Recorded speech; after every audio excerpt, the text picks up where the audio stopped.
menceritakan kisah seorang mantan pembunuh bayaran yang berusaha meninggalkan masa lalunya yang kelam. Ia kini hidup tenang sambil mengelola kafe kecil bersama putrinya yang ia lindungi dengan sepenuh hati. Namun, ketenangan itu hancur ketika seseorang dari masa lalunya datang dan memaksanya kembali ke dunia penuh bahaya yang dulu ia tinggalkan. Seperti apa alur cerita filmnya? Ikuti terus video ini.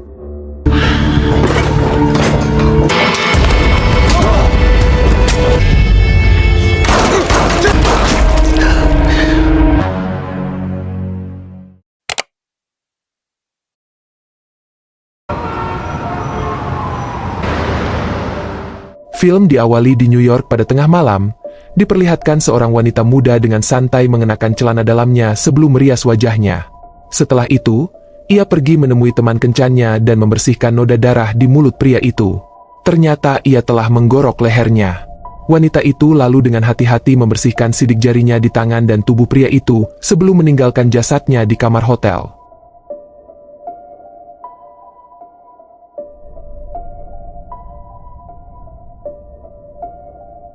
20 tahun kemudian, wanita di awal film diketahui bernama Hazel.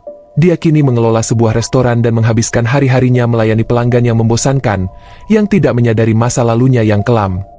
Setiap kali polisi membeli sesuatu dari restoran itu, ia diam-diam melambaikan bonnya. Putrinya yang remaja, Joy, memperhatikan hal ini dan menegurnya. Jadi, ia menjelaskan bahwa ia perlu menjaga hubungan baik dengan polisi agar mereka dapat merespons dengan cepat jika ia mengalami keadaan darurat. Namun Joy menegaskan ibunya bahwa dia tidak bisa terus-menerus membayar polisi. Saat mereka berdiskusi, Hazel melihat pacar putrinya Travis duduk di salah satu kursi di restoran. Maka, ia mengungkapkan ketidaksukaannya pada pacar putrinya. Melihat kebencian ibunya terhadap anak laki-laki itu, Joy memutuskan untuk mengajukan permintaan yang berani. Ia memohon kepada ibunya untuk menyerahkan tabungan kuliahnya agar ia bisa pergi dari kota dan memulai hidup baru dengan pacarnya. Mendengar hal ini, Hazel mengkritik putrinya karena memiliki ide seperti itu dan menolak untuk mencairkan dana kuliah. Bahkan Hazel menyarankan putrinya untuk putus dengan pacarnya, mengklaim bahwa dia adalah pengaruh buruk, tetapi Joy bersikeras bahwa pacarnya adalah orang baik. Mereka mulai berdebat. Jadi Joy menjadi muak dan mengumumkan bahwa dia akan pindah dengan pacarnya tanpa dana kuliah. Blow it all in Vegas money. Pada hari yang sama, Joy melayani seorang pelanggan yang mengaku tidak punya uang setelah memesan dan makan. Saat Joy meneriakinya karena dia penipu, Hazel datang untuk berbicara dengan pelanggan itu. Pria itu mengaku bahwa dia tunawisma dan tidak dapat membayar makanannya. Jadi, Hazel menawarinya pekerjaan mencuci piring dan kamar untuk menginap. Setelah memeriksa kamar, ia memperkenalkan dirinya sebagai Elliot. Sementara itu, pacar Joy terus mengganggunya demi uang relokasi. Joy pun meminta Travis untuk mencari uang di tempat lain, tetapi Travis menolak dan bersikeras agar mereka menggunakan tabungan kuliah Joy. Keesokan harinya, saat Hazel melayani pelanggannya yang biasa mengobrol, ia melihat putrinya pulang dengan kacamata hitam. Tanpa ragu, ia meninggalkan pelanggan dan pergi untuk menanyai putrinya tentang kacamata hitam itu. Namun, ia menyadari upaya putrinya untuk menutupi wajahnya, jadi ia dengan paksa merampas kacamata itu dan terkejut melihat putrinya dengan mata terluka. Joy mencoba menjelaskan bahwa itu adalah kesalahan yang dibuat oleh pacarnya, tetapi Hazel keluar dengan marah. Di rumah, ia berganti pakaian dengan yang keren dan mengeluarkan pistol dari bawah tempat tidurnya. Dia lalu bergegas pergi menemui pacar putrinya. Travis, yang tidak menyadari bahaya yang akan datang, dengan senang hati mengobrol dengan seorang teman di bengkel. Ketika Hazel menyerbu masuk dan meminta obrolan pribadi, ia menolak dan bahkan mengolok-oloknya dengan teman mekaniknya. Setelah mendengar kata-kata merendahkannya, Hazel tiba-tiba melayangkan pukulan keras ke wajahnya dan mengikutinya dengan tendangan yang menjatuhkannya ke lantai. If you go near my daughter again, I will kill you. What is it? Teman mekaniknya mencoba membantu, tetapi Hazel menyemprotnya dengan semprotan merica, membuatnya langsung jatuh ke lantai. Travis mulai berdarah di wajah akibat pukulan-pukulan telak. Hazel mengeluarkan pistol dan memerintahkannya untuk mengikutinya keluar. Ketika ia menolak, ia menembakkan peluru di dekat telinga Travis dan memberi perintah lain. Travis yang ketakutan mengikutinya sambil mengeluh tentang hidungnya yang patah. Di tempat parkir mobil, Hazel mengambil ponsel Travis dan membuangnya. Kemudian, ia memerintahkannya untuk duduk di mobil agar bisa mengikatnya dengan selotip. Setelah itu, ia berkendara beberapa mil ke gurun Vegas sebelum berhenti untuk menariknya keluar dari mobil. Mereka berjalan ke sebuah makam dan tiba-tiba ia mendorongnya masuk. Kemudian Hazel mengungkapkan bahwa ia telah menggali makam itu pada hari pertama mereka bertemu, karena ia tahu suatu hari nanti Travis akan menyiksa putrinya. Setelah mengatakan ini, ia menembaknya dan pergi tanpa menutupi makam itu. That a mother wouldn't do to protect her child from harm. So here's what we're gonna do. Keesokan harinya, Joy mencoba menghubungi pacarnya, tetapi tidak ada balasan di pesan teksnya. Jadi, ia mengonfrontasi ibunya tentang pacarnya yang hilang. Sang ibu berbohong bahwa ia hanya bertengkar dengan anak laki-laki itu, sehingga ia memutuskan untuk meninggalkan kota itu sendirian. Joy tidak mempercayainya dan mengungkapkan bahwa keluarga pacarnya itu kejam dan penjahat. Mereka adalah keluarga penjahat kejam, jadi mereka akan membalas dendam jika terjadi sesuatu pada Travis. Tapi sang ibu tidak takut akan masa depan. Setelah Joy pergi dengan marah, Elliot datang untuk menghibur Hazel, tetapi mereka segera melihat seorang pria mencurigakan sedang memotret Elliot. Hazel pergi untuk menghadapi pria itu, tetapi pria itu pergi tanpa sepatah kata pun. Saat itu, Hazel memergoki Elliot sedang mengamuk di dapur. Ketika Elliot melihatnya sedang mengawasinya, pria itu langsung berpura-pura bersikap normal. Malam itu, Elliot terbangun dari mimpi buruk dan mencoba menyelinap keluar rumah, tetapi ia bertemu Hazel. Hazel bertanya tentang pelanggan misterius yang memotretnya sebelumnya, tetapi Elliot mengaku tidak tahu apa-apa. Ketika Hazel bertanya tentang masa lalu dan rahasianya, pria itu setuju untuk menceritakannya dengan syarat Hazel menceritakan masa lalunya. Hazel menolak, jadi mereka berpisah untuk malam itu. Setelah Elliot pergi, Hazel melihat pria misterius sebelumnya menunggu di dalam mobil untuk memotret Elliot. Ketika pria itu pergi, Hazel menguntit dan mengikutinya ke sebuah motel. Jadi, dia menyelinap ke kamar dan memukulnya hingga pingsan. Setelah beberapa saat, pria itu sadar kembali, tetapi melihat Hazel menodongkan pistol ke arahnya. Ketika Hazel menanyainya tentang foto-foto itu, pria itu mengungkapkan bahwa dia adalah jurnalis lepas yang sedang membuat laporan tentang Elliot. Dia juga mengaku bahwa Elliot telah membunuh seseorang dan sedang dalam pelarian. Pria itu juga menyuruh Hazel memeriksa laptop untuk mencari bukti. Di sana, Hazel menemukan berita tentang Elliot. Ternyata Elliot adalah seorang ahli bedah jantung terkenal yang membunuh pacarnya dalam kecelakaan karena mengemudi dalam keadaan mabuk. Dia menjalani hukuman penjara selama 4 tahun dan telah dibebaskan. Setelah mendengar ini, Hazel mengambil laptop pria itu dan pergi.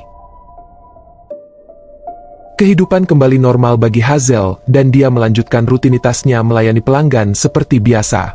Pada hari itu, dia melihat putrinya menangis tentang pacarnya yang hilang dan pergi untuk menghiburnya, tetapi putrinya meninggalkannya. Saat dia mengejar putrinya, dia tiba-tiba bertemu dengan seorang teman lama di luar restoran. Pria itu adalah Phil, mengumumkan bahwa bos mereka telah dibebaskan dari penjara. Ketika Hazel mendengar ini, dia langsung mengerti. Phil menyuruhnya untuk datang di suatu lokasi pada hari berikutnya dan Hazel setuju. Namun, saat ia berjalan kembali ke restoran, pria itu mengomentari putrinya dan memujinya karena telah membesarkannya. Namun, kata-katanya memicu kemarahan dalam dirinya. She's a beautiful young lady. I'd say about 20 years. Keesokannya saat sarapan dengan Elliot, Hazel bercerita tentang pertemuannya dengan jurnalis tersebut dan menunjukkan beberapa berkas tentang pria itu. Elliot pun mengaku telah melakukan operasi pada ayah jurnalis tersebut. Namun, operasi itu tidak berhasil.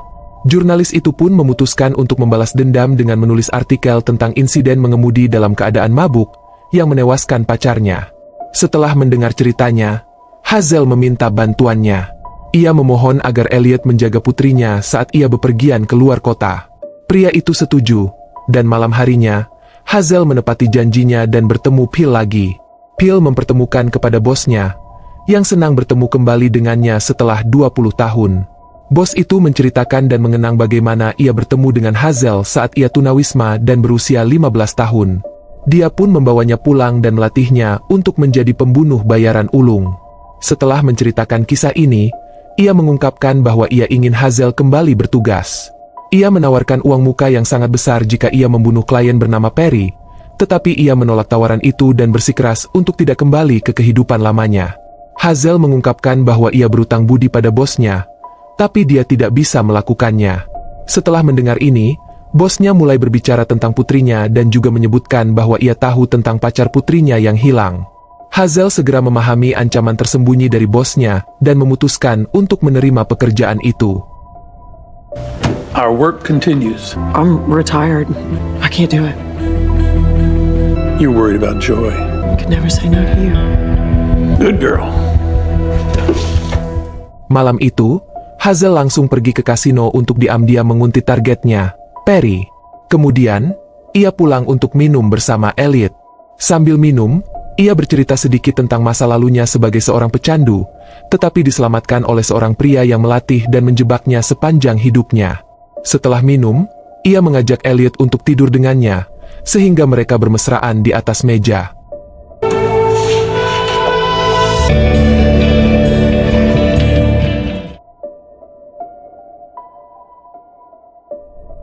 Keesokan harinya, ia bertemu Elliot lagi dan menceritakan rencananya untuk pergi malam itu. Ia memintanya untuk menjaga putrinya, dan Elliot setuju. Malamnya, Hazel berpakaian menggoda untuk pergi ke kasino. Lalu, dia berpura-pura bertemu Perry yang terkejut melihatnya. Perry mengundangnya ke kamar pribadinya, dan mereka mulai untuk mengenang masa lalu yang ternyata mereka dulu bersama. Saat Perry menghabiskan minumannya, Hazel menawarkan diri untuk menuangkan segelas lagi sementara ia membicarakan urusannya. Melihatnya teralihkan, Hazel segera menyelipkan obat ke dalam gelas dan menawarkannya kembali. Tanpa menyadari niatnya, ia mengambil minuman itu. Namun, alih-alih meminumnya, ia mulai mempertanyakan Hazel karena tiba-tiba meninggalkannya setelah mereka bersama 20 tahun yang lalu. Ia mengaku mencintai Hazel dan ingin melanjutkan hubungan mereka. Mendengar ini, Hazel menjadi gelisah. Jadi, saat ia hendak meneguk minuman itu, Hazel tiba-tiba menyambarnya untuk menciumnya. Saat ia memperdalam ciuman, seseorang mengetuk pintu untuk menyampaikan informasi. Saat Perry menemui orang itu, Hazel menyimpan minumannya untuk mencegahnya meminumnya.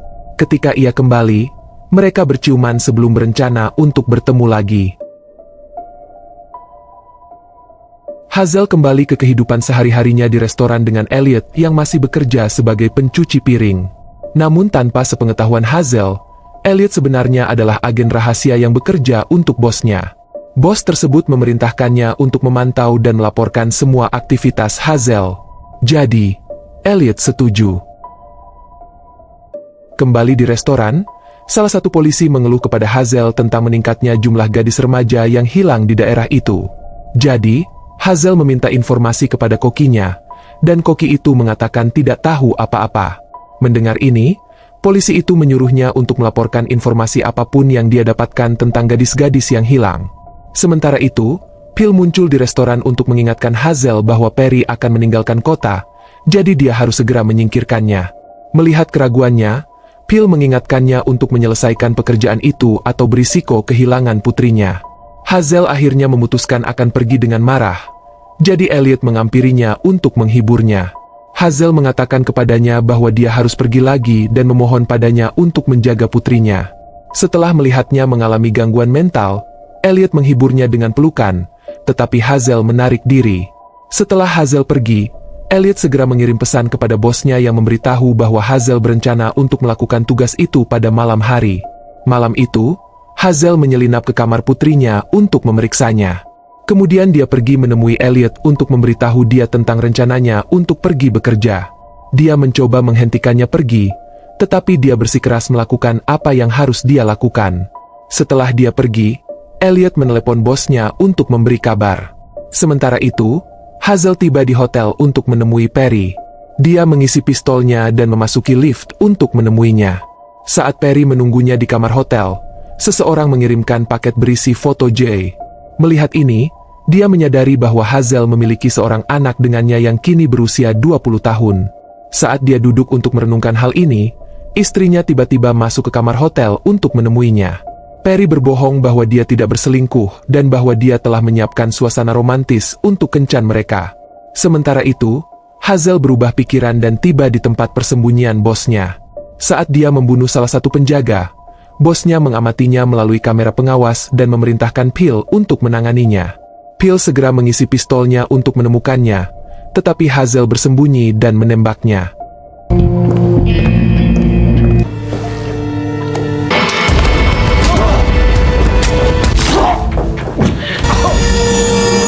Check it out. I got it.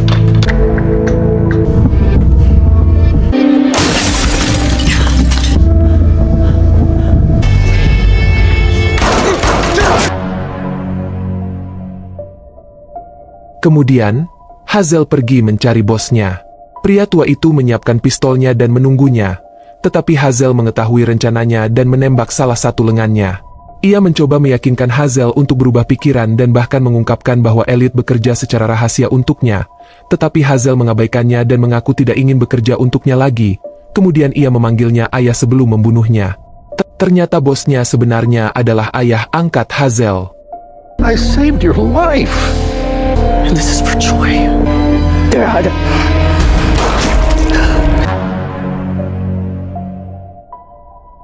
Ia pulang ke rumah dengan darah di sekujur tubuhnya, tetapi segera mandi dan pergi untuk menjenguk putrinya lagi.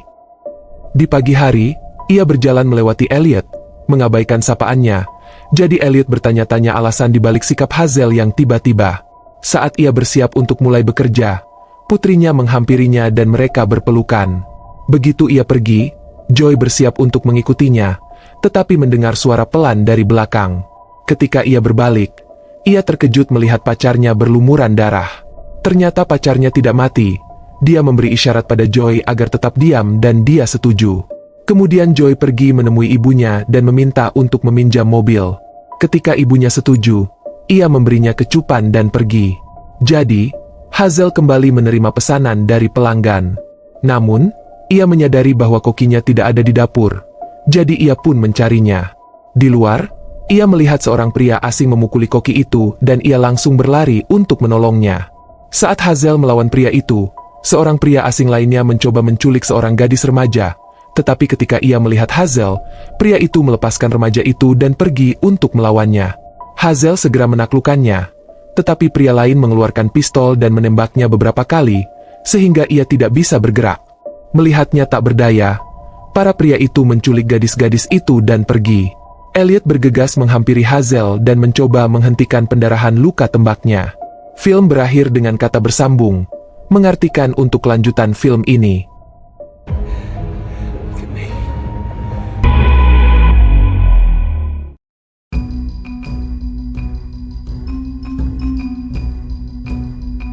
Pilih tanda like bila suka video ini. Dukung channel ini dengan subscribe dan aktifkan lonceng notifikasi, agar gak ketinggalan rekap alur film lainnya di channel ini.